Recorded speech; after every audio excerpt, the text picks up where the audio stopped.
روایات میں اس کی تفصیل ہے وہ یہ ہے کہ داؤد علیہ الصلاۃ والسلام بادشاہ تھے، سلیمان علیہ السلام آپ کے بیٹے اور جانشین تھے، ولی عہد تھے. آپ کے پاس ایک کیس آیا کہ ایک بکریوں کا ریوڑ پورا گھس گیا ایک کھیت میں اور بہت نقصان پہنچایا اس نے کھیت کو. اب جو کھیت کا مالک تھا وہ کیس لے کر آ گیا داؤد علیہ السلام کے پاس کہ بھئی اس کی بکریاں میرے کھیت میں گھسی ہیں اور مجھے نقصان ہوا ہے تو میرے نقصان کی تلافی کی جائے.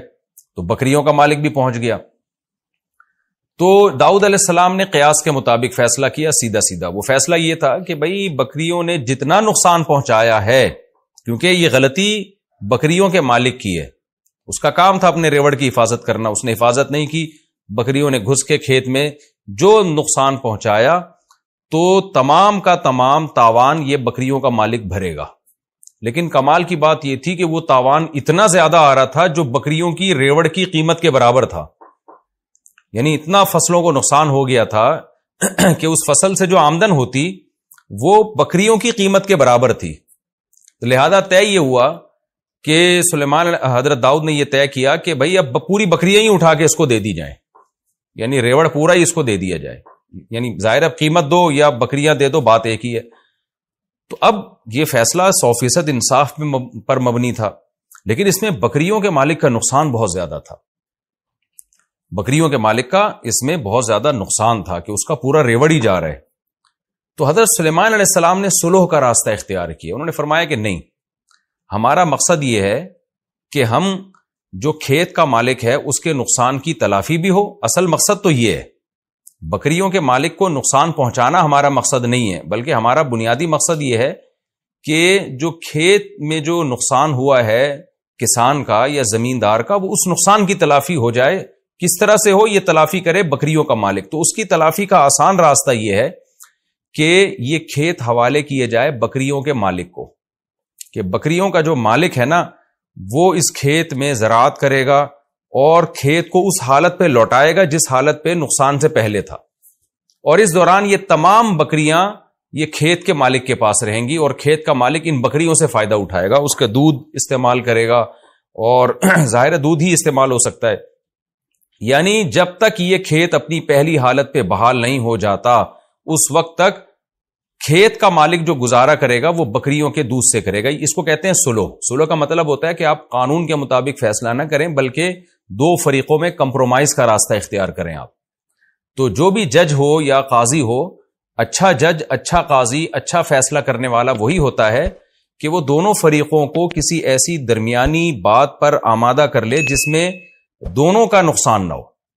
تو داؤد علیہ السلام کا فیصلہ بھی حق پر مبنی تھا، لیکن اس میں بکریوں کے مالک کا نقصان بہت ہو رہا تھا.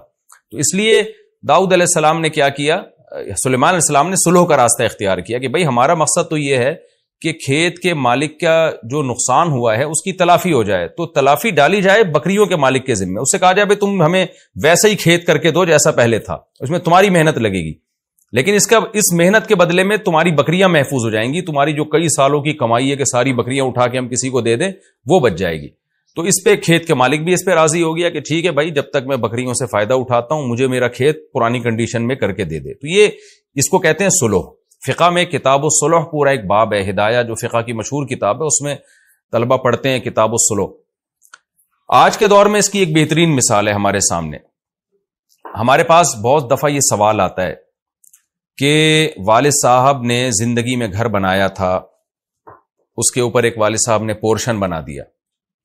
اب کیا ہوا کہ بڑے بیٹے نے یا منجلے بیٹے نے اس پورشن کے اوپر ایک اور مکان بنا دیا جس مکان کا وہ بیٹا مالک تھا.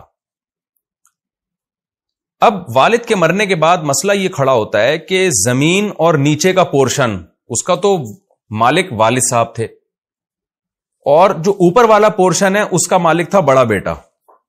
اب شریعت یہ کہتی ہے، قانون یہ کہتا ہے، مفتی جب فتویٰ دے گا تو یہ فتویٰ دے گا کہ بھائی اوپر والا پورشن جس بیٹے کا ہے، چونکہ وہ زمین کا مالک نہیں ہے، حتیٰ کہ مکان کی چھت کا بھی وہ مالک نہیں ہے جو نیچے والا مکان ہے، تو شرعی طور پر اس کی حیثیت یہ بنتی ہے کہ اوپر والے شخص نے نیچے والی زمین کو عاریتن لیا ہوا ہے، یعنی استعمال کے لیے لیا ہوا ہے.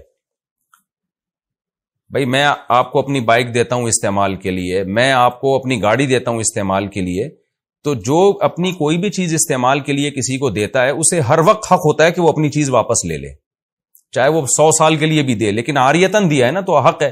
میں آپ کو اپنی گاڑی دیتا ہوں استعمال کے لیے، بائک دیتا ہوں، میں کہتا ہوں جی میں نے آپ کو 20 سال کے لیے دی ہے، لیکن کل میرا دماغ گھوم جاتا ہے، میں کہتا ہوں جی واپس کرو، مجھے نہیں یہ تو کیونکہ ایک تبرع ہے نا، احسان ہے، تو جب چاہیں آپ اپنی زمین واپس لے لیں، اپنی گاڑی واپس لے لیں۔ تو جیسے آپ کسی کو سواری کے لیے اپنی گاڑی دیتے ہیں تو عاریتاً آپ کسی کو اپنی زمین بھی دے سکتے ہیں کہ بھئی یہ میری زمین ہے، اس پہ چاہو اپنا گھر بنا لو۔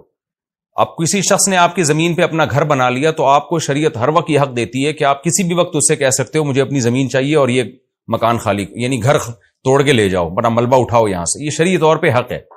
تو جب بھی آپ کسی کے گھر پہ اپنا گھر بناتے ہیں تو خوب سمجھ لیں، جو نیچے کا جس کا پورشن ہے، جس کے پاس لینڈ ہے، جس کے پاس زمین ہے، اس کو یہ حق ہے کہ وہ کسی بھی ٹائم پہ آپ کو کہہ سکتا ہے کہ یہ مکان اوپر توڑ تاڑ کے لے جاؤ، میری زمین اور میری چھت مجھے خالی کر کے دو، یہ شرعی طور پر اس کو حق ہے۔ اب جب وراثت میں ہمارے پاس اس طرح کا مسئلہ آتا ہے تو ہم جواب لکھتے ہیں، وہ یہی اکثر مفتیان کرام جواب لکھتے ہیں کہ بھئی یہ جو اوپر والا جس نے پورشن بنایا ہے نا، اب نیچے والے وارثین اگر چاہتے ہیں کہ وہ یہ آرڈر دے دیں اوپر والے کو کہ بھئی یہ ہماری چھت خالی کرو اور یہ تم نے جو بنایا تھا یہ توڑ کے واپس لے جاؤ، تو ان کو یہ حق ہے۔ لیکن آپ کو پتہ ہے اس میں اوپر والے کا نقصان بہت ہے، اس نے لاکھوں روپے لگا کے ایک فلیٹ بنایا اور فتویٰ یہ دیا جا رہا ہے کہ جی توڑ کے لے جاؤ، تو پھر مفتی صلح کا راستہ یہ ایسی صورت میں اختیار کرتا ہے، جو ہم کرتے رہتے ہیں، لوگوں کو بتاتے رہتے ہیں کہ بھئی دیکھو، بجائے اس کے کہ آپ جس بھائی نے اوپر کا پورشن بنایا تھا اب اس کو توڑنے کا آرڈر دیا جائے گا، آرڈر دیں گے تو اس کو توڑنا پڑے گا، لیکن اس میں اس کا نقصان بہت ہے، تو ہم کوئی ایسی صورت اختیار کر لیتے ہیں جس میں اس کا بھی نقصان نہ ہو اور نیچے والوں کا بھی نقصان نہ ہو، تو اس میں پھر صلح کا راستہ اختیار کیا جاتا ہے۔ پھر یہ کہا جاتا ہے بھائی یہ دیکھا جائے کہ اوپر والے گھر اگر نہ ہوتا تو اس پورے مکان کی قیمت کیا ہوتی، اوپر والا گھر بننے کی وجہ سے اس پورشن کی قیمت کیا یعنی اس پورے مکان کی قیمت میں کتنا اضافہ ہوا ہے۔ تو آپ ایسا کریں کہ اوپر والے بھائی کو وہ قیمت دے کے وہ مکان اس سے لے لیں آپ، اور وہ وراثت میں اس کو شامل کر لیں، تو یہ بھی صلح کا راستہ ہے، اس میں نہ اوپر والے کو نقصان ہوا نہ نیچے والے کو نقصان ہوا، اور توڑنے میں تو سب کا نقصان ہے۔ تو بعض دفعہ شرعی قانون ایک طرف رہنمائی کر رہا ہوتا ہے، لیکن جو ماہر مفتی ہوتے ہیں یا ماہر قاضی ہوتے ہیں وہ صلح کا راستہ اختیار کرتے ہیں تاکہ دونوں فریقوں میں سے کسی کو بھی نقصان نہ ہو اور جو مقصد تھا نقصان سے بچانا وہ حاصل ہو جائے۔ تو یہ کتاب الصلح پورا ایک فقہ کے میں ایک پورا باب ہے، اور ہماری عدالتوں میں تو صلح کا کوئی سیٹ اپ ہے ہی نہیں۔ میرے پاس ایک دفعہ کیس آیا، مجھے یاد ہے کہ 2 شخص کا جھگڑا تھا، لاکھوں روپے کا ان کا مسئلہ چل رہا تھا، تو مجھے پتا تھا کہ اس میں جب ایک کے حق میں فیصلہ کیا جائے گا تو دوسرے کو بہت شدید نقصان ہوگا اس میں، تو وہاں اکثر ہم بھی صلح کا راستہ اختیار کرتے ہیں کہ بھئی کچھ دو کچھ لو کی پالیسی اختیار کر کے اس پھڈے کو ختم کرو، تو یہ راستہ ہمیں اختیار کرنا چاہیے۔ تو یہاں بھی اللہ تعالیٰ نے حضرت سلیمان علیہ السلام کی تعریف اس لیے کی کہ داؤد علیہ السلام نے جو فیصلہ کیا وہ بھی شریعت کے مطابق برحق فیصلہ تھا، لیکن سلیمان علیہ السلام نے کمپرومائز کا راستہ اختیار کیا کہ بھئی بکریوں کے مالک نے جان کر تو بکریاں نہیں بھیجی نا جنہوں نے کھیت تباہ کر دیا، تو ٹھیک ہے قانونی لحاظ سے تو ساری بکریاں اس کو دینی پڑیں گی کھیت کے مالک کو، لیکن اس میں بیچارے کا نقصان کتنا ہے، تو کیوں نہ ہم کوئی کمپرومائز والا راستہ اختیار کریں، اس کو بھی نقصان نہ ہو اور جو کھیت کا مالک ہے اس کے نقصان کی تلافی بھی ہو جائے۔ تو آج بھی بہت سے لوگوں کو نا بس وہ ٹو دا پوائنٹ بات کرنے کی عادت ہوتی ہے، اور وہ ایسے فیصلے کرتے ہیں کہ وہ سوسائٹی میں اس فیصلے کو لوگ قبول نہیں کرتے۔ تو جو حکمت پر مبنی لوگ ہوتے ہیں، جو حکیم ہوتے ہیں، حکمت والے ہوتے ہیں، وہ کوشش یہ کرتے ہیں کہ ایسا فیصلہ سنایا جائے جو دونوں کے لیے سوٹیبل ہو۔ تو قرآن نے یہی بتایا کہ وَدَاوُودَ وَسُلَیمان، اور داؤد اور سلیمان کا بھی تذکرہ کیجئے، اِذْ يَحْكُمَانِ فِي الْحَرْثِ، جب دونوں ایک کھیتی کے بارے میں فیصلہ کر رہے تھے، اِذْ نَفَشَتْ فِيهِ غَنَمُ الْقَوْمِ، جب قوم کی بکریاں اس میں، یعنی قوم سے مراد لوگوں کی بکریاں، کوئی خاص فرد تھا وہ مراد ہے، یعنی وہ ایک قوم ہی کا فرد تھا نا، وہ ان کی بکریوں کا ریوڑ اس میں گھس گیا، وَكُنَّا لِحُكْمِهِمْ شَاهِدِينَ، اور ہم سلیمان اور داؤد کے فیصلے کو دیکھ رہے تھے کون اس میں کیا فیصلہ کرتا ہے۔ فَفَهَّمْنَاهَا سُلَیمان، ہم نے سلیمان کو سکھا دیا، وہ سلیمان کے دل میں ہم نے ڈال دیا کہ اس طرح سے کرنا ہے۔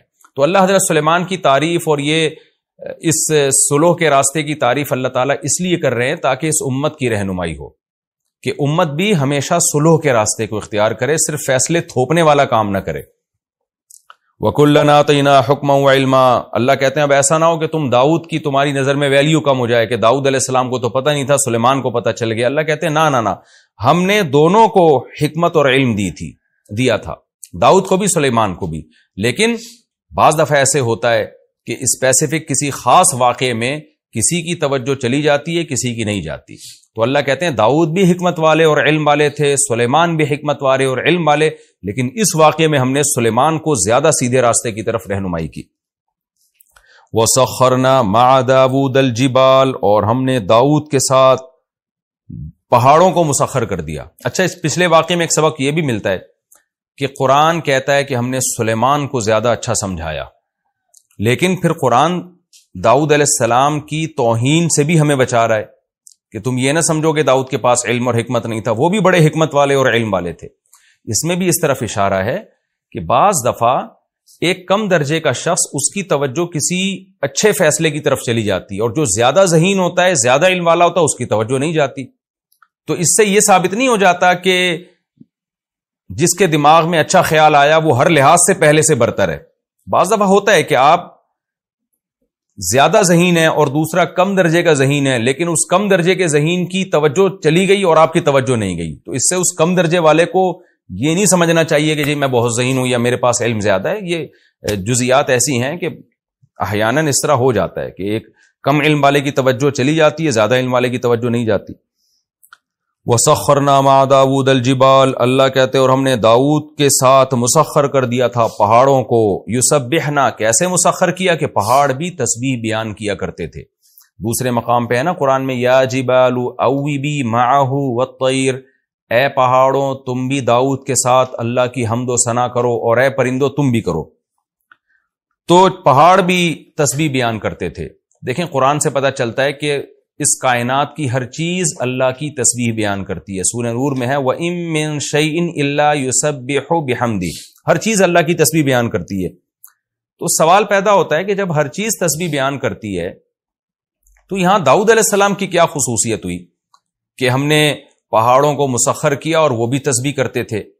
تو اس سے صاف پتہ چلتا ہے کہ ویسے تو ہر چیز بزبان حال اللہ کی تعریف کر رہی ہے، لیکن جو داؤد علیہ السلام کا معجزہ تھا وہ یہ تھا کہ باقاعدہ سبحان اللہ الحمدللہ کی پہاڑوں سے آوازیں آیا کرتی تھی۔ یہ معجزہ تھا داؤد علیہ السلام کا کہ داؤد علیہ السلام جب زبور تلاوت کرتے یا اللہ کی حمد و ثنا کرتے تو پہاڑوں سے بھی لا الہ الا اللہ کی اور پرندوں سے بھی لا الہ الا اللہ کی آوازیں آنا شروع ہو جایا کرتی تھی۔